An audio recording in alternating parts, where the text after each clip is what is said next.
Hey, I'm Elizabeth. And I'm Stacy, the Registered Dietitian for EatingForMe.com. You signed the pledge with us to make this your healthiest year yet. So if you've been following along, this month we sent you several videos with recipes on ways that I've healthified meals under Stacy's direction. And as promised, we told you at the end of the month we would do a wrap up of those meals and explain to you why we made the changes that we made. So one of the very first changes and before we go any farther, we also did pick a winner. If you remember when you signed up, you were also entered in for a chance to win a session with Stacy, who can look at your food journal and just help you answer any questions that you have about the changes you're making in your own life. So we have selected a winner, and we'll tell you who it is at the end of this video. But first, we want to talk about the meals. And then one of the first ones I fixed was turkey meatballs. And I talked in that video too. We love meatballs. We always make them with beef, and we had never ever made them with turkey. What was the benefit of doing that? Choosing turkey over beef is a leaner type of meat. Now you can get really lean beef, you can get 98-97% lean ground beef, but turkey breast just in general is just naturally, it's leaner. So, and when I say leaner, I mean it has a lot less saturated fat and less cholesterol. Okay, so that was why we made that change. And then the recipe also called for an egg to, when you mix it in with the beef or the meat, to hold it all together. But instead of using one egg, we used 2 egg whites. How come? Right. Egg whites are a lot healthier than just the entire egg, because the egg yolk is where the cholesterol and the saturated fat are. So when you choose egg whites, you're getting the protein and you're getting the benefits from the egg, but you're eliminating a lot of that saturated fat and that cholesterol. And it didn't make any difference as far as the consistency. It held the meatballs together just fine. So that's definitely something we will do again. Yeah. And then the other change we made, we had already had packaged tortellini pasta. So we wanted to use that because we already had that, but we mixed in some whole wheat penne pasta too to break it up, so we weren't eating all of the packaged pasta. And what was the benefit we got there? Well, the packaged pasta, it's packaged, so it's already processed, so it's going to have a lot of extra added sodium into it. So by choosing the whole wheat pasta, you're actually eliminating some of that sodium, and you're adding a lot of B vitamins, fiber, and protein. Well, and one other change we made too was with the pasta sauce. I looked whenever I was shopping, and there were so many options, but I bought one that said it was heart smart, heart healthy. So that had some added benefits too, right? Yeah, by choosing a red sauce, which is more of a marinara sauce, it's a lot healthier for you anyways than choosing a white sauce like an Alfredo sauce. Just because the white sauces generally are made with cream, so they have a lot more saturated fat. By choosing a red sauce, you're going to get all the tomato base, which has a lot of lycopene in it, which has been shown to help prevent the prostate cancer in men. But the fact that it was a Heart Smart, I believe it had extra olive oil in it, and with that you're going to get some benefits of your monounsaturated fats, and I believe it had the DHA added to it too. So that means that it has omega-3 fatty acids added to it also. So overall, that was a good meal. Like I told you before in that video, we overcooked those turkey meatballs a little bit, not anticipating that they would be drier than the regular beef, but it was a win around here, so we will definitely fix that one again. Great. So the next meal we had, and this was one of my absolute favorites, was, we have taco night around here pretty much every week, but instead of having beef tacos, we fixed shrimp tacos, and they were delicious. But they were also better for us. Right. By choosing the shrimp over the beef, again, we just mentioned the beef has the saturated fat, unless you choose a really lean cut of beef. The shrimp has omega-3 fatty acids naturally in them, so you're going to get the benefits of that. And omega-3 fatty acids have been linked to heart health.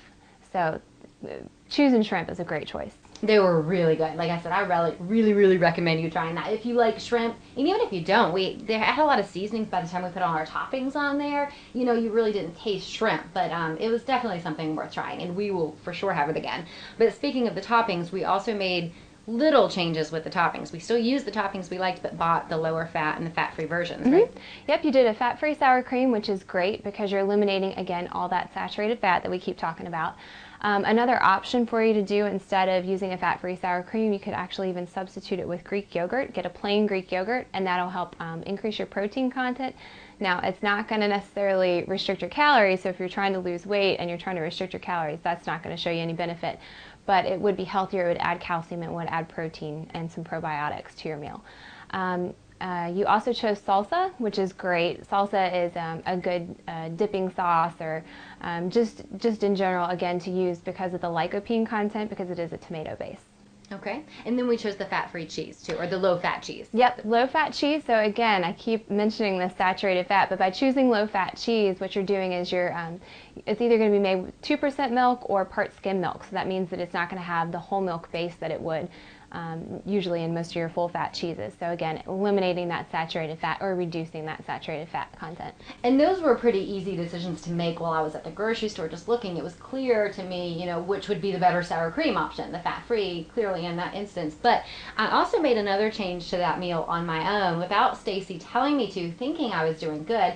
And we used margarine when we were cooking the shrimp instead of butter. And it turns out that wasn't really the best decision. Yeah. It's always been a toss-up between margarine and butter, but margarine is actually, in many cases, it can be worse than butter. Butter is an animal product, so it has saturated fat, but margarine is an oil-based product, so it actually has trans fat, which we've heard a lot about trans fat in the past few years, that it raises your bad cholesterol and it lowers your good cholesterol. So as much as we want to eliminate saturated fat, we want to eliminate trans fats even more. So actually, in many cases, choosing a different type of butter would actually be better for you. So some examples of that would be like a Smart Balance or a Promise or Benecol, or some good examples of butters that limit the amount of saturated fat.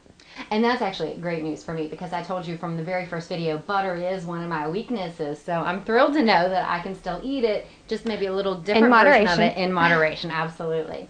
Okay, and then another change we made with that meal, we had beans, and we fixed beans. We usually fix rice. Sometimes we fix beans too because my husband likes them, but I don't, and I never eat them. So this time we didn't fix rice at all. We only fixed the beans so that I would have no other option and try them, and I really ended up liking them. I told you before I went back for seconds, they were really good. And what was the benefit of having those? With beans, you get a lot of your B vitamins. So beans and your brown rice, you can see a lot of the same benefits as far as your fiber and some protein. But by choosing beans, you're going to get a lot more of your B vitamins and minerals too. So if you're not a bean person, you can choose rice, but just make sure that you choose brown rice over white rice. White rice has very minimal nutritional value, whereas your brown rice, as I mentioned, you can get protein, fiber, and still your B vitamins. So the third meal that we had was probably my favorite of the whole month. We had a chicken teriyaki stir fry type of meal. And we started with the boneless, skinless chicken breasts, and we cooked them in the skillet with olive oil. If you missed this one, you can see the whole video on how we fixed it. But those were already two good decisions right there, right? Yep. By choosing chicken, chicken is one of your leanest types of protein. So, and by choosing the boneless, skinless, and choosing the white meat chicken, that is the leanest type of chicken that you can find. So, and by leanest, again, I mean you're cutting out that saturated fat. The olive oil, the benefits of olive oil is that it's richest of all the oils. It's richest in your monounsaturated fats, so that's great. They even have some olive oil that is now enriched with, fortified with your DHA. So again, that omega-3 fatty acid. And then after the chicken was pretty much cooked on the outside, I had cut up vegetables earlier during the day. We had broccoli, asparagus, zucchini, all kinds of stuff that I cut up during the day and then just dumped it in on top of the chicken and added a little low sodium teriyaki sauce. Yep. So by choosing the reduced sodium teriyaki sauce, you're helping to reduce the amount of sodium that's in that teriyaki sauce. So if it's reduced sodium, it was 25% less sodium than the original. But if it's low sodium, it has some specific guidelines, so I'm not sure which one you use. But if it was low sodium, that means it's 140 milligrams or less per serving of teriyaki sauce. So definitely making the best choice because teriyaki sauce is very high in sodium. And then by the mixed vegetables, you're going to get a lot of variety of your vitamins and minerals by mixing up your vegetables and getting different colors of vegetables. I think it's a great idea that you cut them in advance. That way it saves you time whenever you're actually ready to prepare your meal. They're already cut and you can just go ahead and add them in. If you are running low on time, another quick tip would be to buy the frozen vegetables, because frozen vegetables are typically, they're picked at their peak season and then they're flash frozen, so it kind of locks in all that nutrient content, and then most of the time they've already done most of the work for you by cutting them up, so you can just kind of steam them and then they're ready to go. That sounds good. Maybe we'll have to try that next time. And then I guess the only other thing we did with that meal was we had brown rice instead of regular rice. Yep. We've talked a little bit about that. But yep, so I already mentioned the brown rice. So overall, I think you're doing great.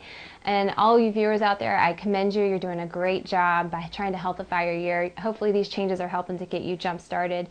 And this is definitely something we're going to continue throughout the year. So absolutely. More recipes coming your way in the next few weeks. The one down in my kitchen waiting for us is pizza. So I'm excited to share with you how Stacy has told us to fix pizza. I'm excited to try it, although Pizza's always good, so I think this will be a win too. So now before we go, we did pick a winner for the free session with Stacy, and we want to congratulate Kelly H. Yes, thank you, Kelly. We just send us an email whenever you get this, and you can set up that session with Stacy. Well, we hope you've enjoyed all this information from Stacy and telling us why it was so beneficial to Healthify our meals the way we did. Until next time, cheers.